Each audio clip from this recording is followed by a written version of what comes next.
When working with clients that are making the move to Florida from outside of the state, I get a lot of questions and concerns about hurricanes. So in today's video, we are going to break down flood zones, maps, and evacuation zones. It wasn't until last year that people really began thinking about evacuation zones. So we will talk about those details, and I'll show you a couple of resources where you can look properties up to see where they fall on the map.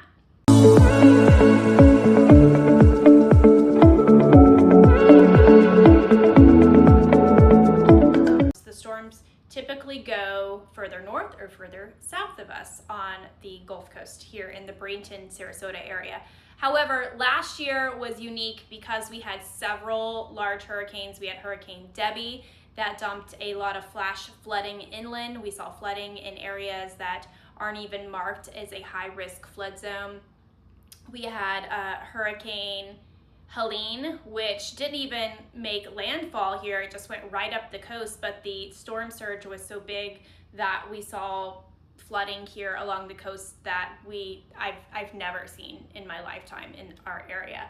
And then we had Hurricane Milton only a couple of weeks after that, which made landfall directly in Sarasota. We didn't see the storm surge in Manatee County that we saw with Helene, but a really rough year for storms, and that is not the norm, but it has definitely raised concerns for people that are looking to purchase along the Gulf Coast. Okay, let's clear up a misconception in Florida that you are not in a flood zone. That is language that I see agents particularly use sometimes. All of Florida, according to my insurance agent, is a flood zone. It's just varied levels of risk. So flood zone X is not going to require flood insurance unless you have to use the state-backed insurance insurance company. Then they have started rolling things out where they do require flood insurance. But for the most part, if you are in zone X, you will not be required to have flood insurance by your lender. However, I still recommend it because anytime you have water coming into your home from the outside, your regular homeowner's policy does not cover that. It is considered flood. So a lot of times people will not buy flood insurance if they're in a zone X or they're really far away from the coast. And then we have things like Hurricane Debbie with flash flooding and water just got into the home or the pool overflowed. Crazy things like that happen, and then you are stuck because your homeowner's policy does not cover that. It's considered flood. So it's very inexpensive for a zone X policy. I still recommend it, even if you are in a zone X area. So you can use this resource. It's the FEMA flood map. It will show you the various risks involved with different floodplains. So I'll give you an example and we'll just take a quick look. I will put a link to this resource in the caption below so that you can look at it and play around with it whenever you're researching properties as well. So a listing that I have that is close to Sarasota Bay.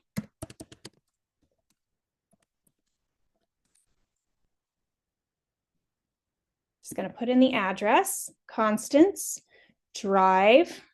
So here it is, the red pin. I'm going to back out just a little bit so you can see. So here's Sarasota Bay.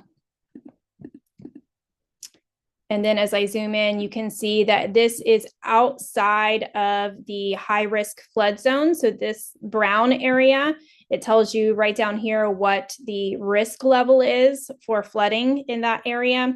You also want to consider getting an elevation certificate if you are in an AE zone to see what the base flood is for your area and how high your elevation is. Because if we have storm surge that is 8 feet, then if you are at base flood of 8 feet, there's a good chance that you could have water in your home.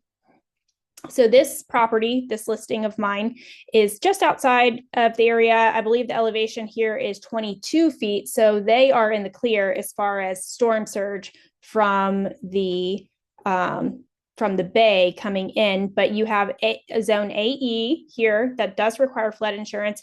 Zone VE, velocity, you see that along the water in the beaches. Those two zones are going to require flood insurance. So just to give you a quick look, let's go a little bit north into Bradenton just to see. There's also a misconception that flood is only for being on the water or close to the water, but I want you to see how sometimes, come on, there. So this is the Manatee River between Bradenton and Palmetto. And sometimes you have the water where there are creeks or rivers as the Manatee River goes further upstream. We saw that with Hurricane Debbie, where there is just water being pushed inland. So why are the colors not showing up? There you go. You can see that it's AE along the coast here, but water gets pushed upstream and gets trapped in these areas. And so just because you are far from the coast does not mean that you are out of the high risk zone. So you have to definitely pay attention to the flood zones, use this tool to look up addresses. So I also wanted to mention, just because we have the Manatee River here, there's a lot more water frontage here versus Sarasota. And then you'll see that the Palmetto side has quite a bit more AE zone. It goes inland quite a bit. So it's just a little lower on the north side of the river versus the south side of the river in this area. And then as you go down to northwest Bradenton, you'll see a lot of the high risk flood zone in this area as well. But this is such a beautiful community, Northwest Bradenton, one of my favorites.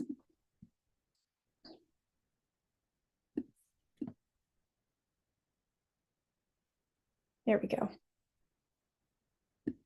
Let's go to the next resource. This is learning your level. So talking about evacuation zones, this is not, everyone paid attention to flood zones, but not so much evacuation zones until last year when we had record year for hurricanes, 100-year storms. Hopefully we are good for the next 100 years and we do not get another rough hurricane season like we did last year. It just is not very common for our area. But knowing your evacuation zone, all of these red areas are going to be zone A, which is just about anytime there's a hurricane in the Gulf, we get evacuation zone A called for mandatory evacuation. So when you have a mandatory evacuation, this also includes mobile home communities, even if you're not in this red zone, because they are a little higher risk structure.